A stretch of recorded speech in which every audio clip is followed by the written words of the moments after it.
Hi, I'm Amy. You're in my kitchen and we're going to make an apple pie. How do I make a perfectly delicious apple pie? Let me show you. Let's start with the crust.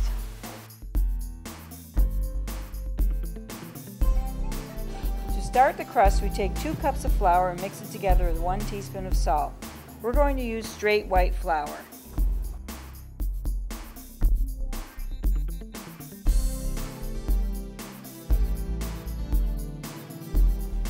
Next, cut the shortening into the flour-salt mixture. To quote the experts, the texture of the crumbles must be like peas. If you don't have a pastry blender, you can use a fork.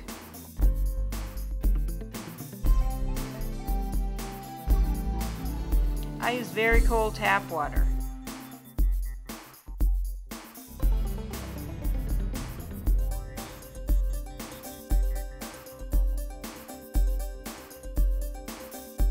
Mix it together, form 2 balls, and chill them in the freezer while you cut up the apples. Place the dough in the freezer.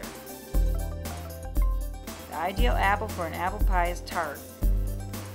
You wouldn't use a red delicious apple to make a pie, it's too sweet. But we'll have to be happy with another variety, such as these green Granny Smiths. Time for the most important part, the filling. Nutmeg.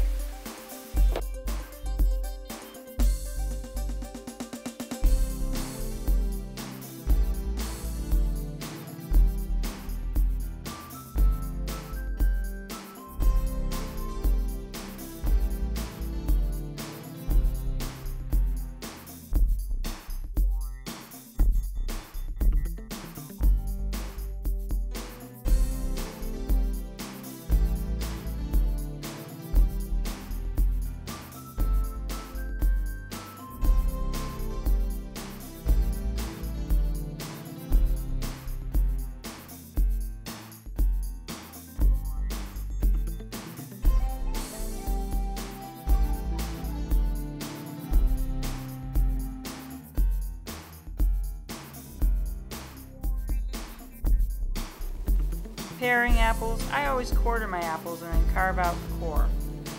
You can use a contraption that takes out the core, but my bet is that doing it my way will be the most efficient and least wasteful. After I carve out the core, I peel the apple wedge backwards. Now we just have to mix these pre-measured spices together and toss them with the apple wedges. We are going to take the dough out of the freezer and roll it out. This is very tricky. It can be frustrating to roll out dough. Be sure to dust the top of the dough with flour or it will stick to the rolling pin.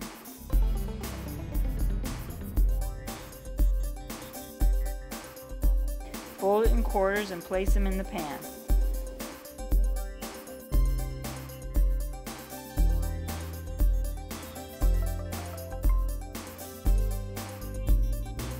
Place the apples in the pan.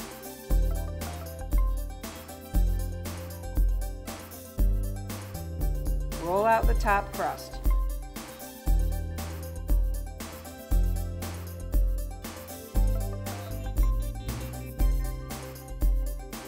Rub water onto the bottom crust edge to form a seal. Put the top crust on top of the pie. Fold over the edge. Note how the crust wraps the filling.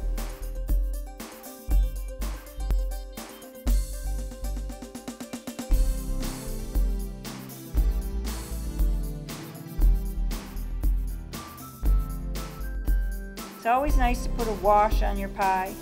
We can use milk, cream, or an egg wash.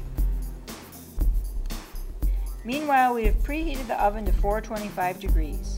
You can bake the pie at 425 degrees for 15 minutes, then turn it down to 350 for the remaining 45 minutes or so.